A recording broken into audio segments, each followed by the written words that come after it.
ഇനിയിപ്പോൾ വീട്ടിൽ മീനൊന്നും കിട്ടിയില്ലെങ്കിലും മീൻ കറിയുടെ അതേ രുചിയിൽ നമുക്കൊരു കറി ഉണ്ടാക്കിയെടുത്താലോ? അപ്പോൾ എല്ലാവർക്കും പുതിയൊരു വീഡിയോയിലേക്ക് സ്വാഗതം. വീഡിയോ ഇഷ്ടപ്പെടുകയാണെങ്കിൽ ലൈക്ക് ചെയ്യാനും ഷെയർ ചെയ്യാനും കമൻറ്റ് ചെയ്യാനും മറക്കരുത്. കൂടുതൽ നമ്മുടെ ചാനലൊന്ന് സബ്സ്ക്രൈബ് ചെയ്യാനും കൂടി മറക്കരുത് കേട്ടോ. അപ്പോൾ നമുക്ക് കറി ഉണ്ടാക്കാം. കോവയ്ക്ക് ഉപയോഗിച്ചിട്ടാണ് നമ്മൾ ഈ മീൻ കറി ഉണ്ടാക്കുന്നത് കേട്ടോ. നല്ല വറുത്തരച്ച മീൻ കറിയുടെ അതേ ടേസ്റ്റുള്ള കറി. വീട്ടിൽ സാമ്പാർ കിറ്റ് വാങ്ങിക്കുമ്പോൾ മിക്കവാറും ദിവസങ്ങളിൽ സാമ്പാർ കിറ്റിൽ ഉണ്ടാവുന്നതാണ് ഈ കോവയ്ക്ക കേട്ടോ. എന്നാൽ ഇത് ഉപ്പേരി വെക്കാനായിട്ട് തികയില്ല. അപ്പം ഞാനിതുകൊണ്ട് കറി ഉണ്ടാക്കാമെന്ന് വിചാരിച്ചു. ഇതിന് ആവശ്യത്തിനുള്ള കോവയ്ക്കയും തക്കാളിയും സവാളയും പച്ചമുളകും കൂടെ എടുത്തിട്ടുണ്ട്. ഇവിടെ പുളി അധികം ആവശ്യമില്ലാത്തത് കൊണ്ട് തന്നെ ഒരു കഷ്ണം തക്കാളിയാണ് എടുത്തിട്ടുള്ളത്. ഇനി നമ്മൾ എക്സ്ട്രാ പുളി നമ്മളിതിൽ ആഡ് ചെയ്യും. ഇനി നമുക്ക് ഒരു കഷ്ണം സവാള, കൂടുതലായിട്ടൊന്നും എടുക്കേണ്ട, ഒരു കഷ്ണം മാത്രം മതി. കൂടുതലെടുത്താൽ ഒരു മധുര രുചി ഉണ്ടായിരിക്കും. അപ്പം നമുക്ക് ഒരു കഷ്ണം സവാള അതുകൂടെ ചെറുതായി ഒന്ന് അരിഞ്ഞിട്ട് അതുകൂടെ ഇട്ട് കൊടുക്കാം.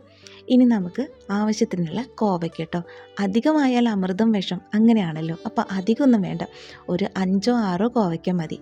അത്രയും കോവയ്ക്ക എടുക്കുക. അധികം മൂക്കാത്ത ചള്ള് കോവയ്ക്ക വേണിട്ട് എടുക്കാൻ. അല്ലെങ്കിലും കോവയ്ക്ക മൂത്ത് കഴിഞ്ഞിട്ട് ഉപ്പേരിയോ എന്ത് വെച്ചിട്ടുണ്ടെങ്കിലും അത്ര ടേസ്റ്റൊന്നും ഉണ്ടാവില്ലല്ലോ. അപ്പോൾ ചള്ള് കോവയ്ക്ക നോക്കിയിട്ട് എടുക്കുക. അപ്പോൾ അത് ഇതുപോലെ നീളത്തിൽ അരിഞ്ഞിടുക കേട്ടോ. വട്ടത്തിൽ അരിഞ്ഞെടുക്കേണ്ട, നീളത്തിൽ അരിഞ്ഞെടുക്കുക. ഇനി ഇതിലേക്ക് പച്ചമുളക് കൂടെ നീളത്തിൽ അരിഞ്ഞിട്ട് കൊടുക്കുക കേട്ടോ.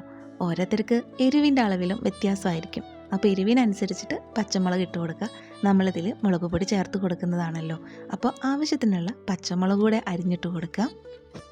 അപ്പോൾ നമ്മുടെ മീൻ കറിക്ക് ആവശ്യമായിട്ടുള്ള കഷ്ണങ്ങളൊക്കെ കട്ട് ചെയ്തെടുത്തിട്ടുണ്ട് കേട്ടോ.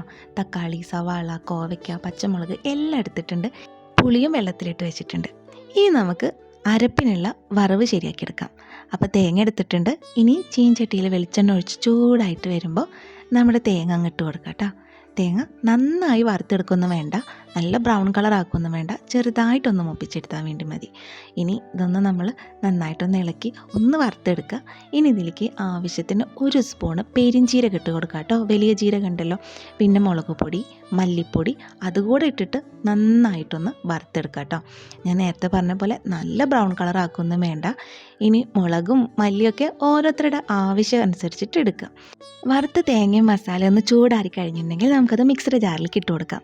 ഇനി ഇതേ ജാറിലേക്ക് തന്നെ 1 സ്പൂൺ മഞ്ഞൾപ്പൊടിയും ആവശ്യത്തിന് ഉപ്പും കൂടെ ചേർത്തിട്ട് നമുക്ക് നന്നായി അരച്ചെടുക്കാം കേട്ടോ. വെള്ളം ചേർക്കാത്തതുകൊണ്ട് തന്നെ നല്ല പൊടിയായിട്ടാണ് കിട്ടിയിട്ടുണ്ട്. ഇനിയിപ്പോൾ വെള്ളം ചേർത്ത് അരച്ചാലും കുഴപ്പമൊന്നുമില്ല. ഇനി നമ്മളിത് നേരത്തെ കട്ട് ചെയ്ത് വെച്ചിട്ടുള്ള കഷ്ണങ്ങളുണ്ടല്ലോ അതിലേക്ക് ഇട്ട് കൊടുക്കുക. ഒരിച്ചിരി വേപ്പില കൂടി ഇട്ട് കൊടുത്തിട്ടുണ്ട്. ഇനി നമുക്ക് പുളി പിഴിഞ്ഞൊഴിക്കാം. ആവശ്യത്തിന് പുളി എത്രയാണോ ഓരോരുത്തർക്ക് ആവശ്യം അതിനനുസരിച്ച് പുളി പിഴിഞ്ഞു കൊടുക്കുക. ഇനി ആവശ്യത്തിനുള്ള വെള്ളം കൂടി ചേർത്ത് കൊടുക്കുക കേട്ടോ. ഇനി നന്നായി കുഴച്ച് ആവശ്യത്തിനുള്ള വെള്ളം കൂടി ചേർത്ത് കൊടുത്തിട്ട് ഇനി ഇതൊന്ന് അടച്ച് വേവിക്കാം. നമുക്ക് നന്നായിട്ടൊന്ന് വേവിച്ചെടുക്കാം.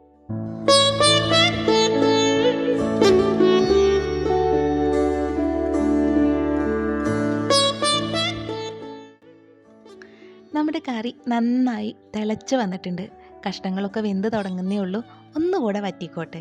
ഇങ്ങനെ നല്ല വെള്ളത്തോട് കൂടി എടുക്കേണ്ട, ഒന്ന് വറ്റിക്കഴിഞ്ഞാലാണ് ടേസ്റ്റ് ഉണ്ടായിരിക്കുക. ഇനി നമുക്ക് ഒന്നുകൂടെ ഇത് അടച്ചു വെച്ചിട്ട് തന്നെ വേവിച്ചെടുക്കാം. ഒന്ന് വറ്റട്ട് ഇരുന്നിട്ട്. അപ്പോഴത്തേക്കും നമ്മൾ കറി വറുത്തിടാനുള്ള ചെറിയ ഉള്ളി ഉണ്ടല്ലോ, ചെറിയ ഉള്ളിയൊക്കെ ഒന്ന് നന്നാക്കി ചെറുതാക്കി അരിഞ്ഞെടുക്കാം.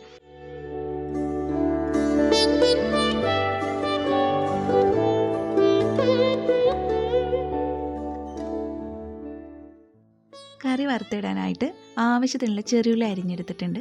ഇനി നമ്മുടെ കറി വെന്തോന്ന് നോക്കാം കേട്ടോ. ഇപ്പം നമ്മുടെ കറി ഇതേ പാകമായി വന്നിട്ടുണ്ട്. ഇവിടെ കറി വയ്ക്കുമ്പോൾ നന്നായി വറ്റിപ്പോവാനോ എന്നാൽ നല്ല വെള്ളമായിട്ടോ നിൽക്കാൻ പാടില്ല. എന്തായാലും പാകത്തിന് തന്നെ വേവിച്ചെടുത്ത് വറ്റിച്ചെടുത്തിട്ടുണ്ട്. ഇനി നമുക്കിന്ന് ഇറക്കി വെച്ചിട്ട് കറി വറുത്തിട്ട് കൊടുക്കാം കേട്ടോ. ഇപ്പോഴത്തന്നെ തേങ്ങ വറുത്തരച്ച് വെച്ച മീൻകറിയുടെ അതേ മണം പരന്നു കഴിഞ്ഞിട്ടോ അടുക്കള മുഴുവൻ. ഇത് ട്രൈ ചെയ്ത് നോക്കാത്തവരാണെങ്കിൽ ഒരിക്കലെങ്കിലും ഇതൊന്ന് ട്രൈ ചെയ്ത് നോക്കണം കേട്ടോ. ഇനി നമ്മുടെ കറി വറുത്തിട്ട് കൊടുക്കാം.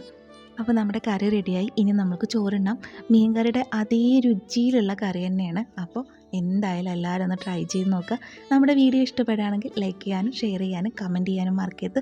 നമ്മുടെ ചാനലൊന്ന് സബ്സ്ക്രൈബ് ചെയ്യാനും മറക്കല്ലേ.